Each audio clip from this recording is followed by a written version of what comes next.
Baca teman, silakan. Saling menghargai kepada teman, saling menghargai.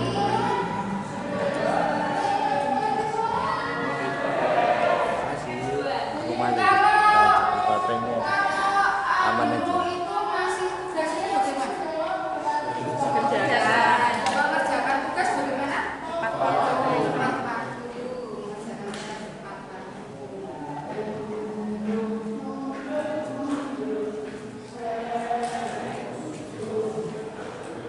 Terus ada lagi enggak? Misalnya ini kita kan di sini adanya properti ini. Terus bagaimana? Memelihara atau tidak merusak atau bagaimana?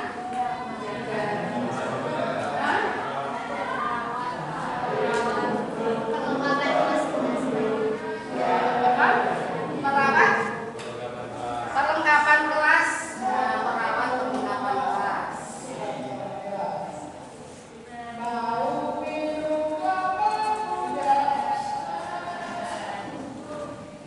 Kemudian kalau ada barang, teman pinjam barang, kira-kira mau dikembalikan atau tidak ya? Oh, tidak berubah ya. Apa namanya, mengembalikan barang yang dipinjam.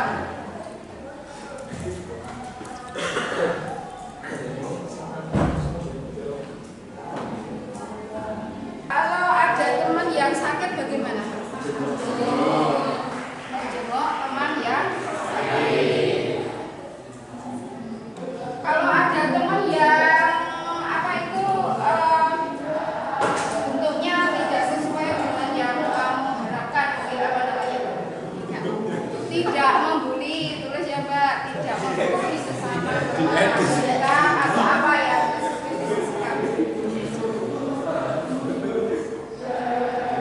Udah aja dulu ya. Sudah cukup banyak ya. Sekarang coba Mbak ditayangkan, Mbak Titi ditayangkan lagi ya. Kemudian kita mau peninjauan kembali dari yang tadi kalimatnya dari tadi. Coba tadi yang ditulis tadi apa? Masih ingat enggak ya? Tadi kalimatnya tadi yang Pak tidak tadi. Pertama tadi tidak boleh membuli. Mbak Titin, tidak boleh membuli.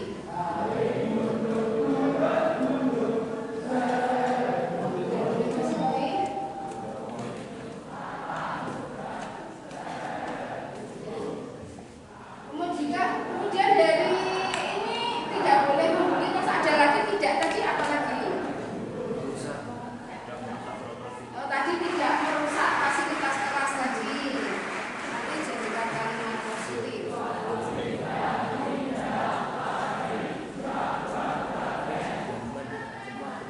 Tidak merusak fasilitas kelas.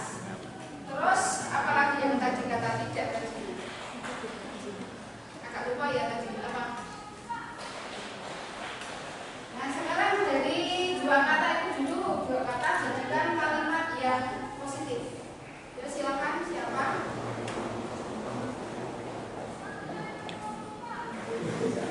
Apa?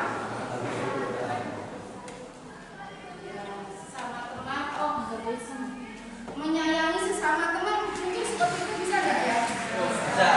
Menyayangi sesama teman.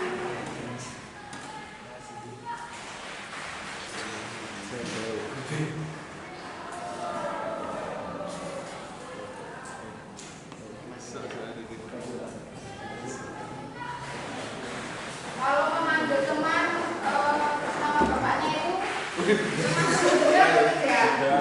Tidak. Termasuk bully atau tidak? Oh, sudah hal biasa. Jangan termasuk pembulian, pembulian. Apalagi kalau ketemu bapaknya langsung panggil.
melaksanakan tugas piket. Kalau dalam pembentukan kelompok ada ini, pembentukan kelompok sebaiknya semua teman diajak atau ada yang mau dikucilkan? Semua teman diajak. Berarti itu tuh apa keyakinannya apa? Tulisannya apa? Tidak mengkucilkan ya. Tidak boleh membeda-bedakan teman. Tidak boleh mengucilkan teman. Kalau Mbak Kiti tidak boleh mengucilkan teman.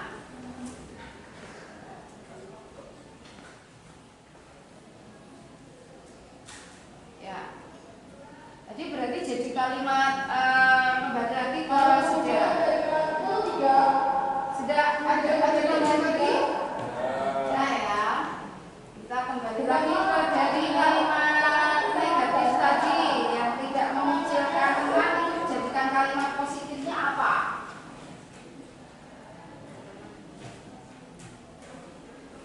Apa Mbak? Tidak mengucilkan teman apa Mbak?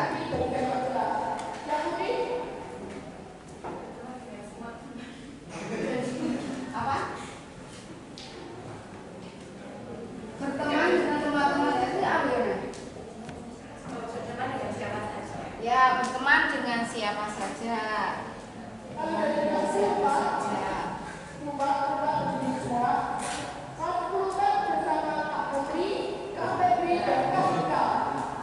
Oke, kita lebarkan dulu.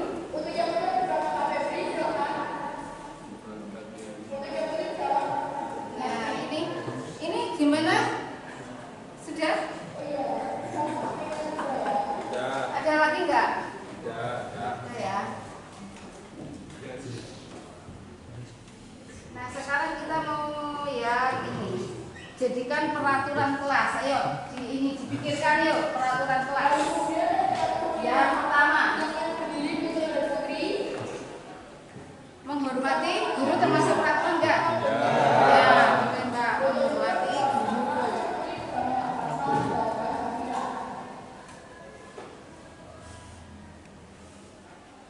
Kemudian menghargai sebagai teman.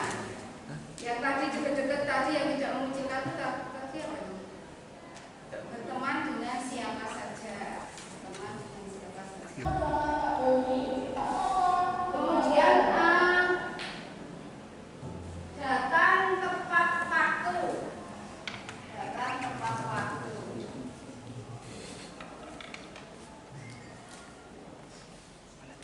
Terus apa lagi? Yang tadi mengerjakan tugas itu ya. Mengumpulkan tugas tepat waktu atau mengerjakan tugas tepat waktu ya. Ya, itu semua mantau seperti itu ya. Tidak hanya pelajaran di sini.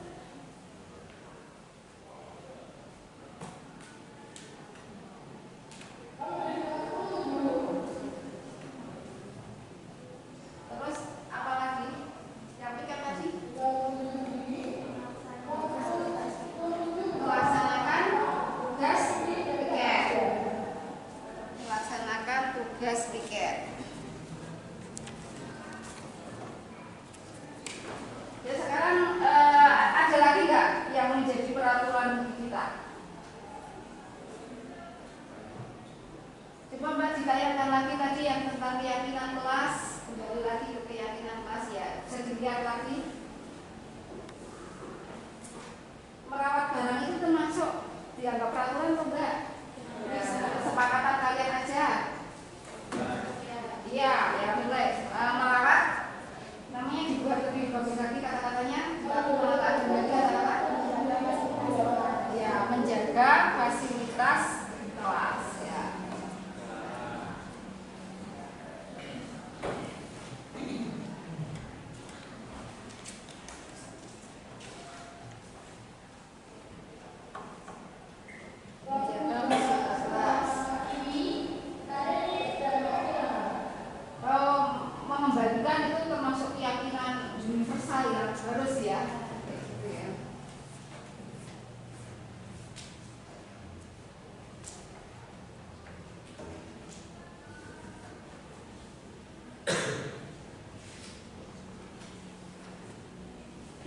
Kemudian sekarang kita ke nilai kebajikan yang dituju. Yo silakan. Mas, kamu coba dibaca terus kayak menghormati guru. Berarti nilai kebajikan yang dituju apa? Peraturan kelas yang pertama menghormati guru itu nilai kebajikan. Sopan santun. Ya, sopan santun. Nah, ya, sopan santun. Terus yang kedua, berikutnya aja. Sambil silakan yang lain juga membantu, nggak apa-apa ya. Kita kan diskusi agak Mbak coba baca Mbak. Yang nomor 2, menghargai. Termasuk apa itu? Sopan santun atau apa? Nilai kesopanan juga, apa? Nilai sosial kebajikan. Nilai kebajikan yang dituju. Kemudian mengerjakan tugas tepat waktu. Ya, tanggung jawab. Tanggung jawab.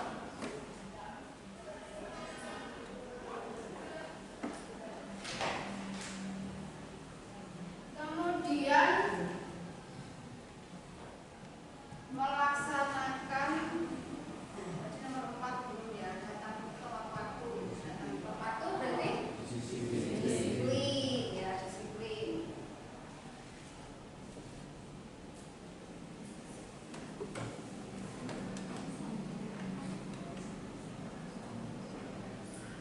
Kemudian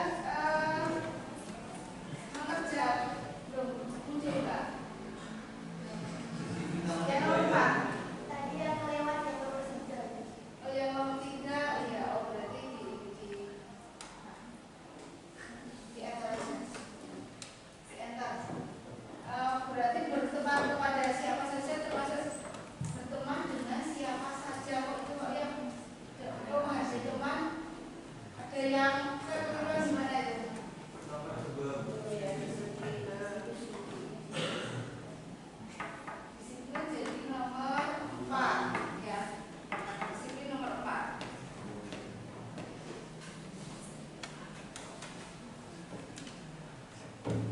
Kemudian berikutnya yang nomor 5 dulu, berarti dilewati dulu.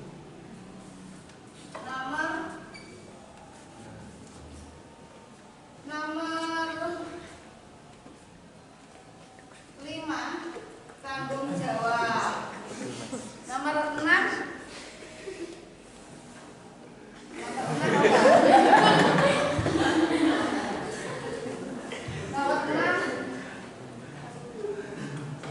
tanggung jawab ya. Nomor 6 masih ini mengerjakan tugas itu tanggung jawab dan bekerja keras. Ya, bekerja keras kalian. Kalau yang malas-malas kan malas banget sih. Besok lagi loh. Tiga tanggung jawab dan bekerja ya, keras. Jawab. Ya.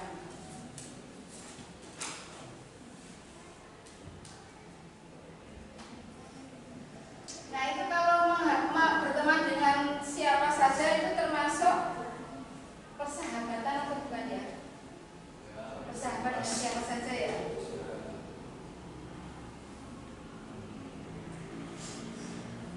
Atau empati atau simpati ya Mas?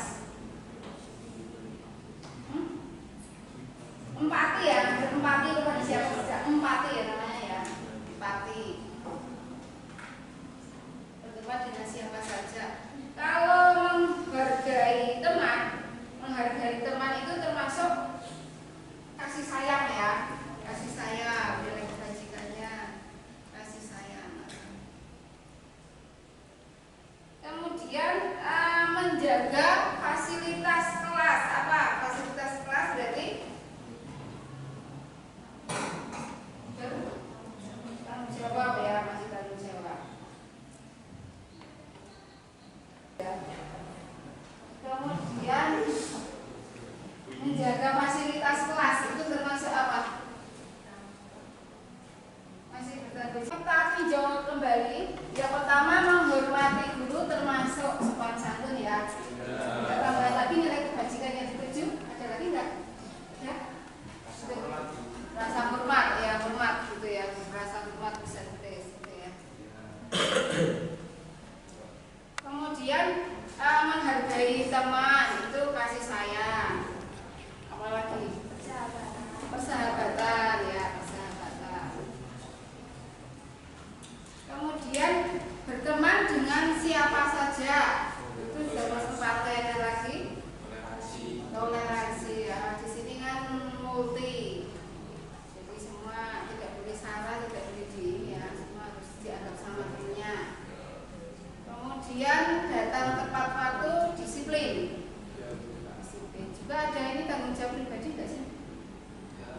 disiplin. Oke. Sekarang nomor 6. Melaksanakan tugas piket. Melaksanakan tugas piket. Apa nilai kebajikan yang dituju? Tanggung jawab, Kerjasama. tanggung jawab, ya kerjasama, kerjasama. Oke. Kemudian ada lagi nggak itu melaksanakan? Selain itu apa lagi? Kerjasama, bekerja keras masih ya? Ya, masih bekerja keras. Kemudian menjaga fasilitas kelas, termasuk tanggung jawab dan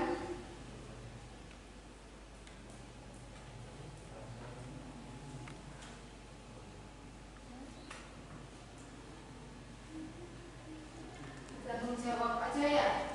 Atau kejujuran termasuk nggak itu? Kejujuran ya?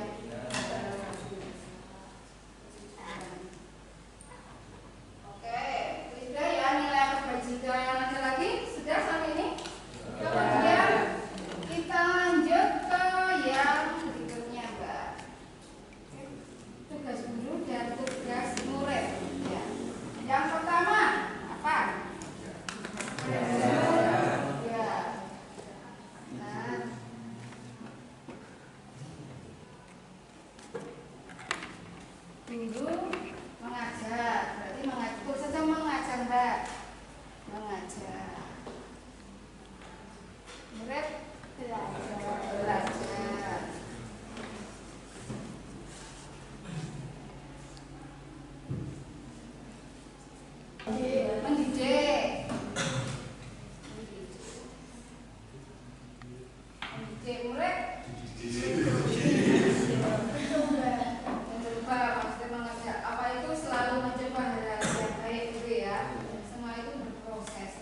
dan tugas murid. Yang pertama adalah tugas guru mengajar, tugas murid belajar. Sepakat ya? Kemudian guru mendidik, siswa coba untuk lebih baik lagi gitu ya. Kemudian yang ketiga, guru menjawab pertanyaan, siswa bertanya. Kemudian 4, guru mengatur kelas, siswa mengerjakan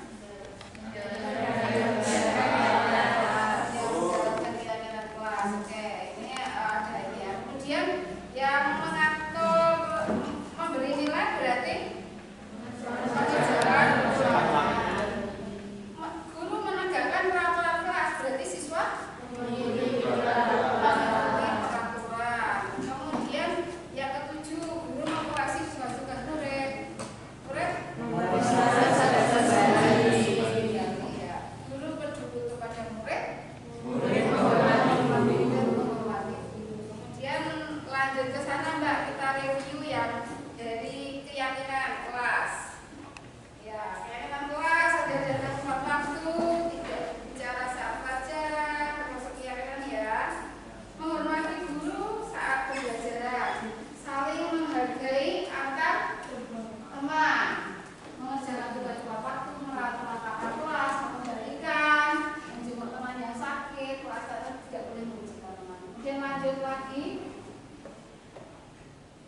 Ya, tadi keyakinan kalimat negatif, tadi kayaknya ada ditambahi. Tidak boleh, tidak berbicara tadi belum ditulis ya di situ ya.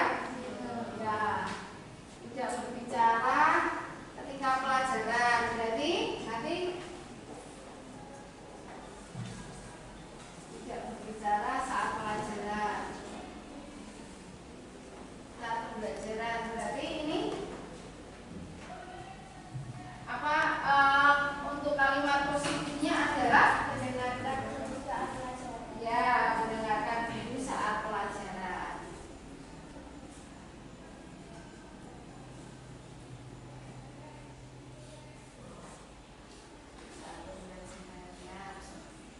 Ya, kita buka lagi, Mbak. Kita buka lagi, kita review kembali. Ya, ini tidak membuli, menyayangi sama teman, tidak merusak, menjaga fasilitas, tidak mengucilkan, berteman dengan siapa saja, tidak berbicara saat pembelajaran, mendengarkan guru saat pembelajaran. Lanjut Mbak. Peraturan kelas bila dibagikan yang dituju ada menghormati guru, santun keseluruhan, menghargai teman, kasih sayang, persahabatan, berteman dengan siapa saja, ada empati, toleransi gitu ya. Datang tepat waktu, disiplin, tanggung jawab, mengerjakan tugas tepat waktu, tanggung jawab dan kerja keras serta disiplin, melaksanakan tugas tiket, tanggung jawab, kerjasama, kerja keras, menjaga fasilitas kelas termasuk tanggung jawab dan kejujuran yang tidak merusak. Lanjut lagi di ya ini tugas guru tadi sudah ya. Ya. Nah, ini kita sudah membuat kesepakatan kelas yang akan kita jalankan setahun ke depan ini ya. Tugas kalian adalah melaksanakan kesepakatan dan tugas kami sebagai wali kelas adalah mengecek, selalu memantau kalian sudah melaksanakan kesepakatan kelas ataupun kemudian untuk kesepakatan juga bisa ditinjau kembali, bisa ditambahi ataupun dikurangi. Demikian untuk membuat kesepakatan hari ini, keyakinan hari ini ya. Terima kasih kalian yang sudah bekerja sama, sudah menentukan ke depan dan sebagainya. Kalian semua dari diri kalian, sehingga kalian juga melaksanakannya juga dari hati ya, karena sudah kesepakatan sudah dibicarakan di sana. Oke ya. Terima kasih atas perhatiannya. Saya tutup sekian. Wassalamualaikum warahmatullahi wabarakatuh. Waalaikumsalam warahmatullahi wabarakatuh.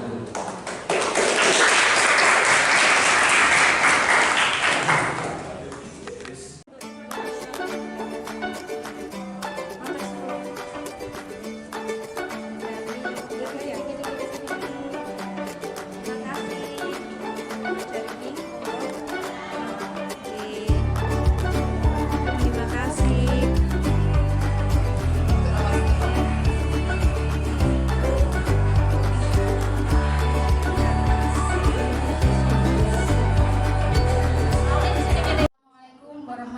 warahmatullahi wabarakatuh. Waalaikumsalam warahmatullahi wabarakatuh. Selamat siang dan salam sejahtera Bapak Ibu guru semua. Kepada yang terhormat Bapak Rohmat Kozim selaku Kepala Sekolah SMA Negeri 3 Magelang, kepada seluruh rekan-rekan guru SMA Negeri 3 Magelang yang berbahagia, dan saya mengucapkan banyak terima kasih atas kehadirannya yang sudah menghadiri desiminasi saya, yaitu tentang budaya positif di sekolah. Bapak Ibu, untuk desiminasi budaya sekolah ini adalah bagian dari pembelajaran saya, yaitu sebagai pendidikan guru penggerak sebagai aksi nyata modul 1.4. Oke, Bapak Ibu, sebentar saya akan memberikan ice breaking dulu ya. Selamat pagi, tepuk 1. Selamat siang, tepuk 2. Selamat sore, tepuk 3. Selamat malam. Nggak usah tepuk. Contohnya nggak simulasi dulu ya, Bapak Ibu. Ya. Selamat pagi. Selamat siang. Selamat sore. Selamat malam. Oke, kita lagi ya, Bu. Selamat sore. Selamat malam. Selamat pagi. Selamat siang. Ya, terima kasih, berarti sudah fokus. Ya, untuk budaya positif ini saya akan menyampaikan 3 materi. Nanti untuk yang bahan untuk kita diskusikan. Yang pertama adalah disiplin positif. Yang kedua adalah teori, motivasi, hukuman, dan penghargaan serta restitusi. Nah, mungkin baru saja mendengar karena saya juga baru saja mendengar di pendidikan guru penggerak. Kemudian yang ketiga adalah segitiga restitusi. Nah, untuk disiplin positif itu seperti apa? Gitu, mungkin pernah mendengar. Kalau selanjutnya, nah ini Bapak Ibu, ini Anda misalnya ini ya, dan teman Anda akan melakukan kegiatan cobalah. Buka. Anda adalah A, tugas Anda adalah mengepalkan salah satu tangan Anda. Coba dan bayangkan bahwa Anda menyimpan sesuatu yang sangat berharga di dalam kepalan tangan Anda. Anda perlu menjaga benda tersebut sekuat tenaga Anda karena begitu pentingnya untuk kehidupan Anda. Tugas rekan Anda tugas B adalah mencoba untuk dengan segala cara untuk membuka kepalan tangan Anda. Teman Anda boleh membujuk, menghardik, mengintimidasi, memarahi, menggoda, menggelitik, bahkan menawari Anda uang agar Anda bersedia membuka kepalan Anda. Ya, jadi itu gimana caranya supaya Anda itu membuka kepalan tangan Anda. Begitu nggih? Sudah bisa membayangkan nggih? Sudah nggih? Sudah bisa membayangkan. Oke, selanjutnya. Oke. Sekarang siapa yang mau menyampaikan apakah Anda atau B membuka kepalan tangan Anda? Mengapa? Apa alasan Anda? Kemudian yang kedua, apakah Anda atau B menutup kepalan tangan Anda? Mengapa? Saya Bu. Halo, tes. Malas dulu. Saya akan menyampaikan pendapat saya mengapa tangan saya tetap mempertahankan kepalan tangan walaupun saya digelitik-gelitik gitu ya. Karena apa yang saya genggam itu bersifat rahasia, sehingga saya akan terus-menerus memperjuangkan untuk tidak membuka tangan. Ya, terima kasih. Ada alasannya itu punya ini ya, Alasannya- jenengan sendiri kan? Ya, alasannya itu bersifat rahasia. Oke. Rahasia itu kuncinya. Terima kasih atas tanggapannya. Mungkin yang lain, Pak Multan. Pak Multari menanggapi. Kenapa tidak Enggak. banyak Yang orang itu sendiri-sendiri, jangan untuk orang lain. Jangan untuk orang lain. Silakan Pak Wahyu untuk menyampaikan pendapatnya. Menurut saya, untuk saya sendiri itu membuka kepala tangan. Kenapa? Ya karena kalau misal kita memang sudah keadaannya tidak bisa mempertahankan ya kita harus menyerah dengan keadaan.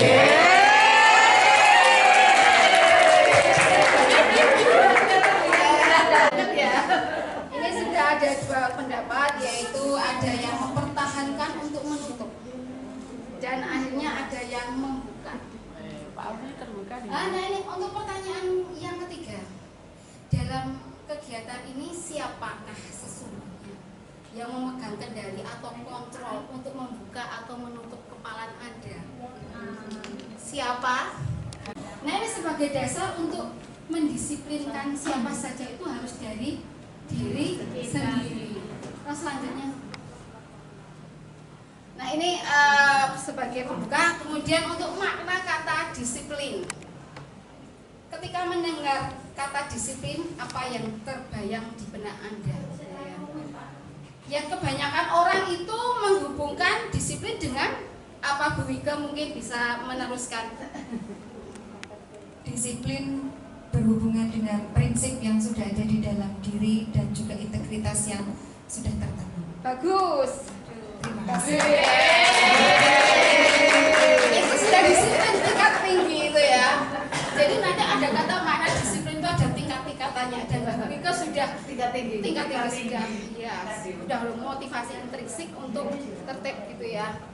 Jadi ini kebanyakan orang kata disiplin ini dihubungkan dengan hukuman, ya hukuman. Padahal itu sungguh berbeda.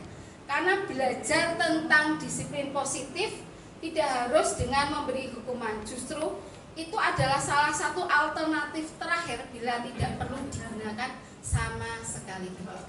Selanjutnya, nah ini disiplin menurut Ki Hajar Dewantara, ya. Di mana ada kemerdekaan, disitulah harus ada disiplin yang kuat. Sungguh pun disiplin itu bersifat self disiplin, yaitu kita sendiri yang mewajibkan kita dengan sekeras-kerasnya. Tetapi itu sama aja, sebab jikalau kita tidak cakap melakukan self disiplin, jadi self disiplin yang mendisiplinkan diri sendiri, wajiblah penguasa lain mendisiplinkan diri kita. Jadi kalau kita tidak punya disiplin dari itu, orang lain baru bisa. Dan peraturan demikian itulah harus ada di dalam suasana yang berbeda. Merdeka diambil dari Ki Hajar Dewantara, Pemikiran Konsepsi Keteladanan Sikap Merdeka, cetakan kelima tahun 2013. Selanjutnya, nah ini dari kata merdeka menurut Ki Hajar Dewantara. Jadi kan kita harus wujudkan manusia merdeka. Mardika iku jarwonya, Iko iku jarwonya noramo lepasing pamreh. Nggih uga kuat kuwasa aman diri priyangga. Artinya merdeka itu artinya adalah tidak hanya terlepas dari perintah, akan tetapi juga cakap buat memerintah diri sendiri. Sekian. Terima kasih sudah dibantu. Jadi di sini disiplin tidak hanya terlepas dari perintah, tapi juga cakap untuk memerintah diri sendiri. Seperti itu. Selanjutnya, nah ini untuk makna disiplin menurut Ki Hajar Dewantara maupun Diana Goseng, ya ini seorang ahli yang meneliti tentang disiplin self disiplin. Kedua pakar pendidikan mengartikan disiplin sebagai bentuk kontrol diri, yaitu belajar untuk kontrol diri agar dapat mencapai suatu tujuan mulia. Jadi suatu tujuan mulia. Tujuan mulia di sini mengacu pada nilai-nilai atau prinsip mulia yang dianut seseorang. Kita namakan nilai-nilai tersebut nilai-nilai kebajikan, virtues yang universal. Jadi kebijakan yang universal itu sudah lintas negara, lintas ras, yang semua diyakini adalah itu suatu kebajikan yang universal gitu ya. Semua orang di dunia itu meyakini bahwa ini adalah suatu kebajikan. Jadi untuk kita mendisiplinkan siswa atau mendisiplinkan diri sendiri, ini tujuannya di sini untuk apa? Untuk mengacu pada nilai-nilai atau prinsip-prinsip mulia yang dianut seseorang. Coba selanjutnya. Nah, untuk ini nilai-nilai kebajikan ini mungkin sebagian ya ada peduli mandiri, rajin. Ini sepakat atau tidak? Di antara ini Bapak Ibu sepakat atau tidak? Sepakat je. Ini sudah diyakini oleh seluruh dunia. Rendah hati, keteguhan hati, pengertian dan sebagainya. Silahkan selanjutnya. Nah, ini untuk disiplin positif, apakah ada yang masih perlu didiskusikan? Terima kasih. Kemudian kita ke teori motivasi, hukuman, penghargaan, dan restitusi. Itu apa saja itu perbedaannya? Nah ini ya. Nah ini teori motivasi. Ada tiga teori motivasi. Diana Goosen dalam bukunya Restructuring School Discipline menyatakan ada 3 motivasi perilaku manusia. Orang itu berdisiplin. Mungkin murid kita ini ada 3 posisi nih. 1 untuk menghindari ketidaknyamanan atau hukuman. 2 untuk mendapatkan imbalan atau penghargaan dari orang lain. Yang ketiga untuk menjadi orang yang mereka inginkan dan menghargai diri sendiri dengan nilai-nilai yang mereka percaya. Nah ini kalau murid kita ada kira-kira motivasinya yang mana ya? Mungkin silakan yang memberikan pendapat.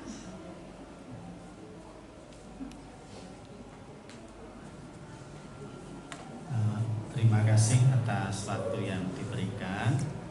Disiplin itu bagi anak itu tergantung dari pribadi masing-masing anak.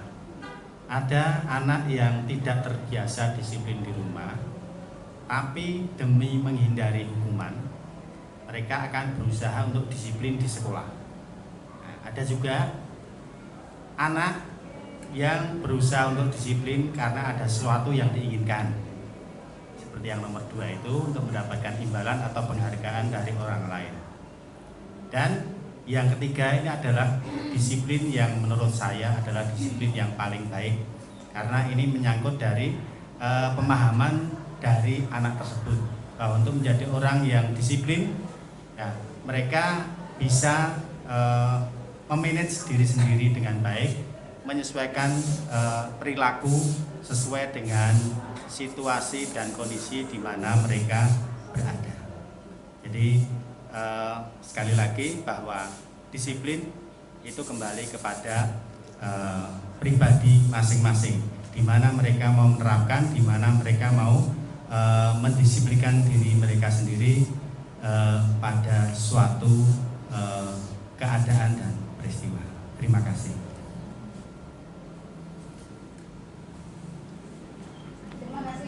Terima kasih Pak Warsana atas tanggapan yang diberikan. Jadi murid-murid kita itu ada yang memang mempunyai motivasi yang pertama. Tadi ada tanggapan dari Pak Warsana tentang perilaku siswa kita tentang motivasi untuk mendisiplinkan diri. Itu yang pertama, dia banyak ada sebagian yang untuk menghindari ketidaknyamanan atau hukuman. Nah itu untuk motivasi yang pertama untuk mendisiplinkan diri. Nah itu mungkin untuk murid-murid kita. Kemudian yang kedua untuk mendapatkan imbalan atau penghargaan orang lain. Mungkin ada ya sebagian minta pengen berprestasi atau dijanjikan oleh orang tuanya untuk berprestasi atau untuk paling disiplin, ada lomba-lomba seperti itu. Ternyata untuk lomba-lomba untuk menghargai itu ternyata harus sudah kita hapus di dalam dunia pendidikan kita seperti itu. Kemudian yang terakhir adalah orang yang sangat ini untuk menjadi orang yang mereka inginkan dan menghargai diri sendiri dengan nilai-nilai yang mereka percaya. Ini sudah tingkatan dan mungkin ini sudah di tingkat Bapak Ibu guru semua sudah punya motivasi yang ketiga yang tertinggi gitu. Selanjutnya, nah ini untuk yang mereka mempunyai motivasi yang ketiga itu mereka melakukan sesuatu karena nilai-nilai yang mereka yakini dan hargai. Dan mereka melakukannya karena mereka ingin menjadi orang yang melakukan nilai-nilai yang mereka yakini tersebut. Ini adalah motivasi yang akan membuat seorang punya disiplin positif. Karena motivasi berperilakunya itu bersifat internal bukan eksternal, sudah tertanamkan di dalam dirinya. Tujuan dari disiplin positif adalah adalah menanamkan motivasi yang ketiga. Jadi motivasi yang ketiga ini kita mendisiplinkan siswa untuk mencapai motivasi yang ketiga. Jadi menanamkan pada murid-murid kita yaitu menjadi orang yang mereka inginkan dan mereka menghargai diri sendiri dengan nilai-nilai yang mereka percaya. Seperti itu nggih dari 3 motivasi. Selanjutnya, nah kita sekarang akan membedakan. Saya akan memaparkan materi tentang hukuman dan konsekuensi. Hukuman itu apa ya? Hukuman, mungkin Bapak Ibu guru pernah menghukum ya? Pernah menghukum atau belum? Belum pernah? Belum pernah tidak gitu deh. Kemudian hukuman bersifat, nah ini ya definisi dari hukuman itu seperti apa? Hukuman bersifat tidak terencana atau tiba-tiba. Anak atau murid tidak tahu apa yang akan terjadi dan tidak dilibatkan. Dia tidak dilibatkan sama sekali ya. Hukuman bersifat satu arah dari pihak guru yang memberikan dan murid hanya menerima suatu hukuman tanpa melalui kesepakatan atau pengarahan dari pihak guru, baik sebelum atau sesudahnya. Hukuman yang diberikan bisa berupa fisik maupun psikis. Murid atau anak disakiti oleh suatu perbuatan atau kata-kata. Jadi kalau kita menghukum siswa, kita tidak pernah tahu anak tersebut bisa sakit hati seumur hidup, itu tidak pernah tahu. Jadi di sini kita mulai mengubah paradigma kita tentang mendisiplinkan siswa mulai. Ini ada. Nah, kalau konsekuensi itu bagaimana? Nah, kalau konsekuensi, disiplin dalam bentuk konsekuensi sudah terencana atau sudah disepakati, sudah dibahas dan disetujui oleh murid dan guru. Umumnya bentuk-bentuk konsekuensi dibuat oleh guru sekolah dan murid sudah mengetahui hukuman sebelumnya. Sudah mengetahui sebelumnya yang akan diterima bila ada pelanggaran. Nah, ini biasanya mungkin kalau sudah ada kesepakatan kelas, jadi Bapak Ibu nanti sebagai wali kelas atau sebagai guru mapel, silakan sebelum pembelajaran Bapak itu bisa membuat kesepakatan kelas ya, kesepakatan kelas dari keyakinan kelas kemudian berubah menjadi peraturan kelas yang disepakati, yang membuat, yang menyepakati siapa ya bersama. Jadi siswa itu yang usul gitu ya, yang usul, yang menyampaikan. Akhirnya kalau mereka melakukan peraturan itu, dia itu sesuai dengan hatinya gitu ya, bertanggung jawab. Nah ini untuk hukuman dan konsekuensi mungkin ini ya, kalau bedanya hukuman tiba-tiba langsung dipanggil gitu ya. Kalau ada anak melakukan pelanggaran tiba-tiba suruh push up kayak gitu ya, itu sudah nggak boleh. Kemudian kalau konsekuensi juga sudah disepakati, tapi sebenarnya untuk konsekuensi itu juga tidak boleh. Kemudian kita ke penghargaan. Penghargaan itu bagaimana? Ini ada kata-kata begini guys Bapak Ibu.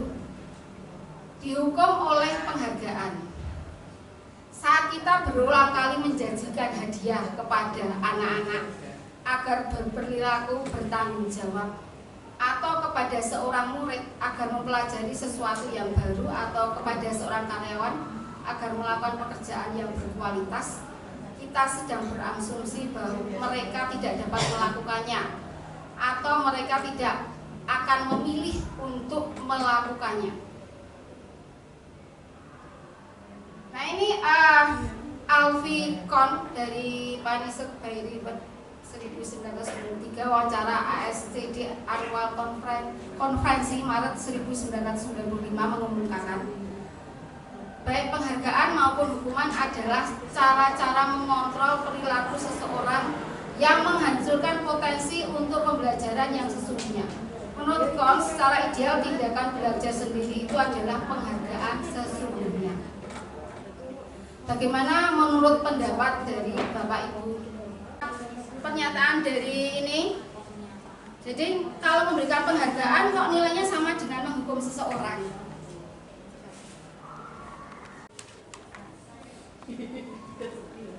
Anas kurang menguasai pelajaran matematika, sehingga pada saat pelajaran tersebut berlangsung dia lebih banyak berdiam diri atau menggambar di buku pelajarannya. Pada saat guru matematikanya Pak Seno menanyakan pertanyaan, Anas menjadi gugup dan tak sengaja menjatuhkan tasnya dari kursi, serta tiba-tiba menjadi gagap pada saat berusaha menjawab. Seluruh kelas pun tertawa melihat perilaku Anas yang bicara tergagap dan terkejut tersebut. Pak Seno pada saat itu membiarkan teman-teman Anas mempertawakan Anas yang tergagap dan malu luar biasa, dan malahan meminta Anas untuk maju ke depan dan berdiri di depan kelas sambil menunjuk hidungnya, nggih. Karena tidak bisa menjawab pertanyaan Pak Seno. Kalau kelas makin gaduh dan anak-anak tertawa melihat Anas di depan kelas memegang ujung hidungnya.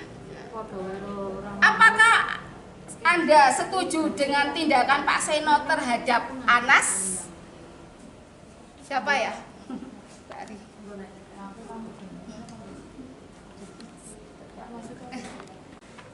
Saya antara setuju dan tidak setuju ya, karena mungkin Pak Seno dalam posisi tidak tahu bagaimana keadaan psikologi Anas tersebut, dan kemudian mungkin sikap yang diambil Pak Seno tersebut untuk mendisiplinkan itu Anas menjadi contoh untuk bagi yang lain. Bagi saya begitu. Ya. Jadi Bu Wiko kita bisa menarik bahwa ini contohnya kalau tidak memperhatikan pelajaran matematika mungkin seperti itu ya. Jadi untuk contoh pada yang lain. Nah, itu sebenarnya kalau dengan kurikulum merdeka ini salah atau benar diberlakukan seperti itu? Benar atau salah? Salah nggih Bapak Ibu nggih. Jadi mempermalukan siswa itu di tempat umum itu sudah tidak boleh, apalagi menghukum.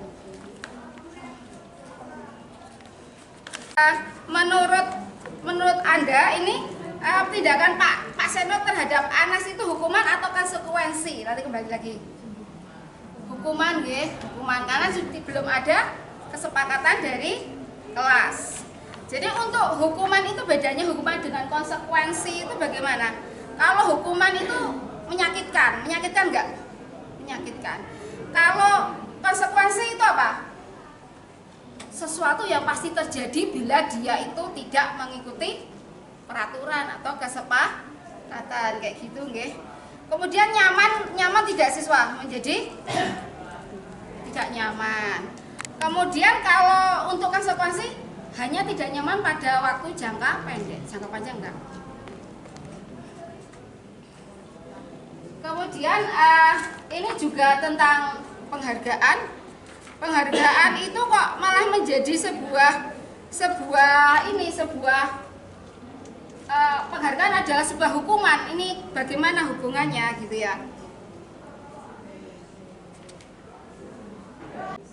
Nah, ini saat kita berulang kali menjanjikan hadiah kepada anak-anak agar berperilaku bertanggung jawab, atau kepada seorang murid agar mempelajari sesuatu yang baru, kepada seorang karyawan agar melakukan pekerjaan yang berkualitas, kita sedang berasumsi mereka tidak dapat melakukannya atau mereka tidak akan memilih untuk melakukannya. Jadi mereka hanya butuh penghargaan seperti itu ya. Kalau misalnya kita anak-anak nanti yang ranking 1 itu nanti akan mendapat hadiah coklat, nah, gitu ya, coklat Cadbury. Kira-kira anak melakukannya, pada itu penghargaan ya. Terus besok lagi kita ngasih, benar-benar ngasih. Terus nanti semester depan kita nggak ngasih. Anak tersebut berubah menjadi apa? Tidak akan melakukan. Jadi penghargaan itu setara dengan hukuman itu seperti itu. Jadi semuanya tidak dilakukan oleh dirinya sendiri. Selanjutnya Pak. Nah, ini sekarang ada perbedaannya untuk menangani anak. Restitusi itu bagaimana sih? Restitusi adalah sebuah pendekatan untuk menciptakan disiplin positif. Sebuah cara menanamkan disiplin positif pada murid. Restitusi adalah proses menciptakan kondisi bagi murid untuk memperbaiki kesalahan mereka, sehingga mereka bisa kembali kepada kelompok mereka dengan karakter yang lebih kuat. Jadi ini juga dari Diana Gosen. Jadi kalau restitusi juga ada proses kolaboratif yang mengajarkan murid untuk mencari solusi untuk masalah dan membantu murid berpikir tentang orang seperti apa yang mereka inginkan dan bagaimana mereka harus memperlakukan orang lain. Ini dari Charles Gosen. Selanjutnya Pak.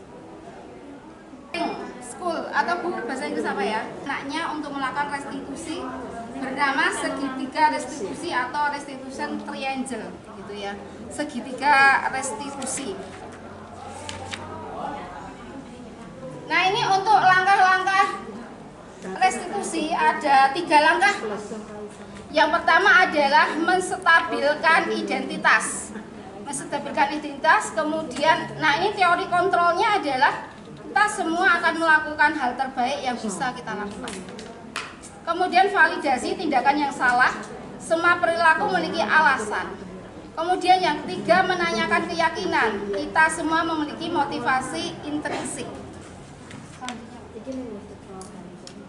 Nah ini di sini ada segitiga restitusi ya Bapak Ibu ya. Jadi kalau anak melakukan kesalahan ada 3 tahap. Yang pertama adalah menstabilkan identitas. Menstabilkan identitas. Ya ini setiap orang pernah melakukan kesalahan. Jadi anak itu merasa tidak dia bukan orang yang paling salah di dunia ini enggak. Jadi semua orang pernah melakukan kesalahan. Kemudian yang ini kamu bukan satu-satunya yang pernah melakukan ini. Yang pertama menstabilkan identitas ketika kita memanggil siswa gitu ya. Kemudian yang kedua adalah validasi tindakan yang salah. Nah ini validasi tindakan yang salah. Ini ini ada pertanyaan ya. Kamu tentu punya alasan untuk melakukan itu. Jadi ditanya dulu alasan. Setiap orang pasti melakukan alasan. Kemudian adakah orang yang lebih efektif untuk mendapatkan apa yang kamu butuhkan? Kemudian keyakinan kelas. Nih menanyakan keyakinan yang terakhir. Jadi nanti untuk dia menyelesaikan masalah itu adalah dengan menanyakan keyakinan kelas apa yang telah kita sepakati kemudian kamu langgar, itu apa?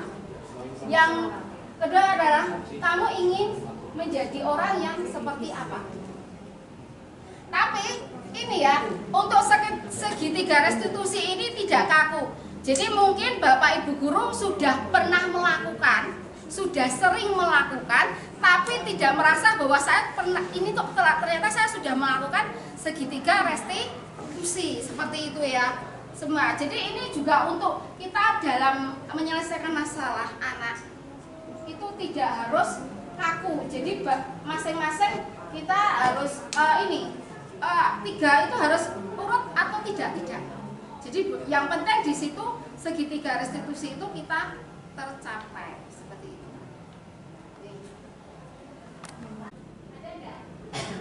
Nah ini segitiga restitusi ya Bapak Ibu. Tahap-tahapnya menstabilkan identitas, validasi, menanyakan keyakinan seperti itu. Lanjut ya. Nah kalau kita mengatakan kalimat-kalimat di atas akan sangat sulit, bahkan hampir tidak mungkin buat anak untuk membangkang. Para guru yang bertugas mengawasi anak-anak mereka bermain di halaman sekolah menyatakan bila mereka mengatakan kalimat yang mungkin hanya butuh 30 detik bisa mengubah situasi yang sulit menjadi kooperatif. Jadi anak itu biasanya sedih, emosional ketika dia melakukan kesalahan kemudian dipanggil guru, siswa itu akan bagaimana rasanya? Tidak karu-karuan ya, tidak karu-karuan. Jadi kita tuh Bapak Ibu harus menstabilkan emosi lebih dahulu. Jadi hanya butuh kalau Bapak Ibu berhasil di tahap restitusi yang pertama, anak tersebut akan muncul dengan sendirinya. Dia sudah tidak emosi gitu ya.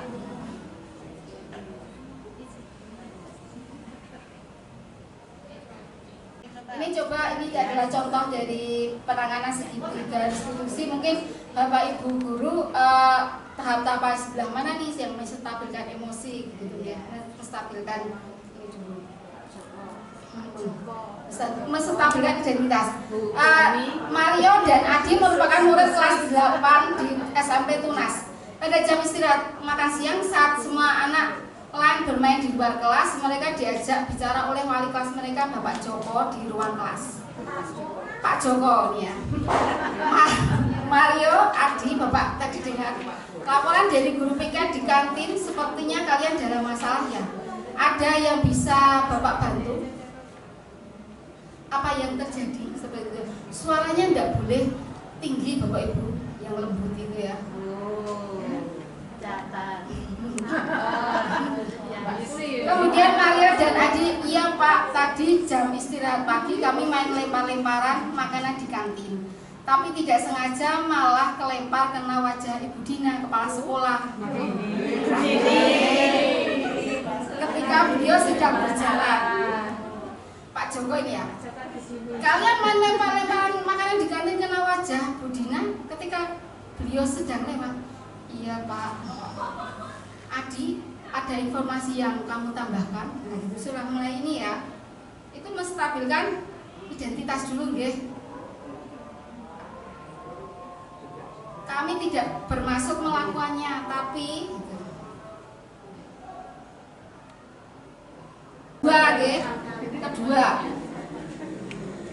kedua, jadi ini apa kalau tabak kedua adalah validasi tindakan yang salah. Jadi alasannya kenapa kamu melakukan hal tersebut.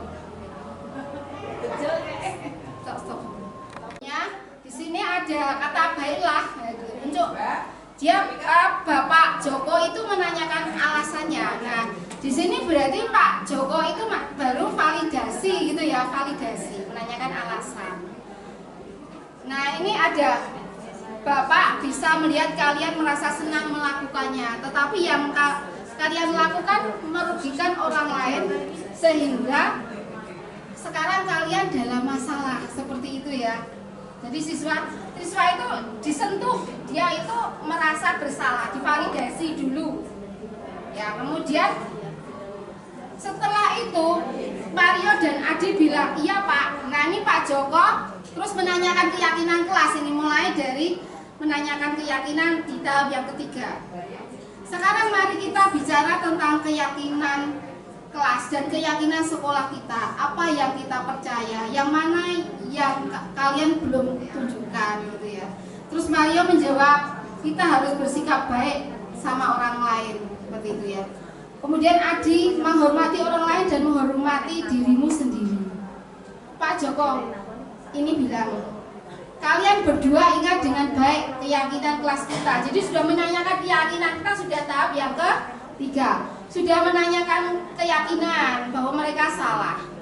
Nah, apa ini sekarang siswa ini diajak untuk menyelesaikan masalahnya.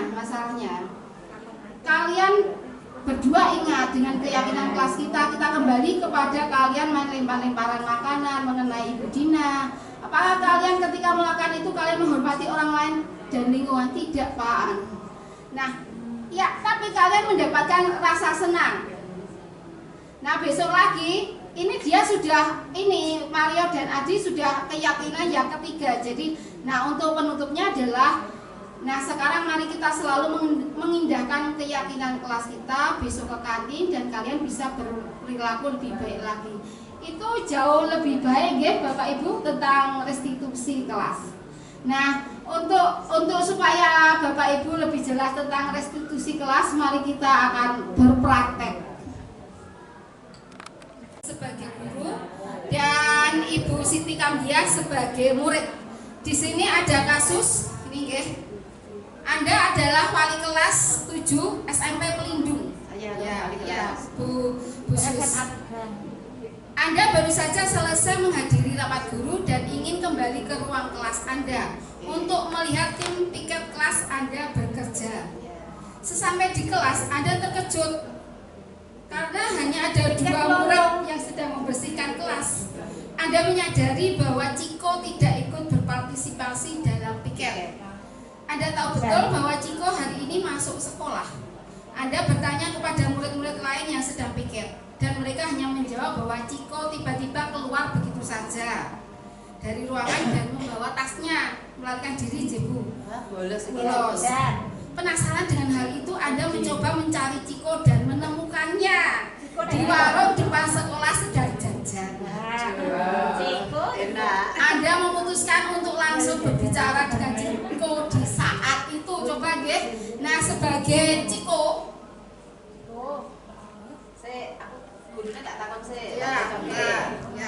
kemudian sebagai Ciko ini Bu Siti tolong di mana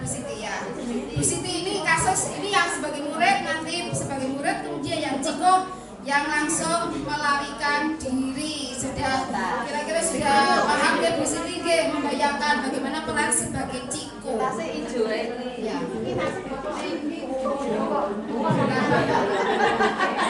Bawa tas kok, berarti siap pulang dong.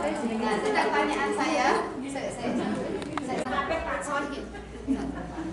Bapak Ibu Guru, ini ada teman kita Bu Sustiani dan Bu Siti Kamdiah akan praktek segitiga restitusi dengan kasus yang sudah saya sampaikan tadi. Mari kita akan melihat segitiga restitusi ini dan mungkin Bapak Ibu bisa mencermati mungkin ada yang kurang di dialog tersebut. Silakan Bu Sus dan Bu Siti Kamdiah.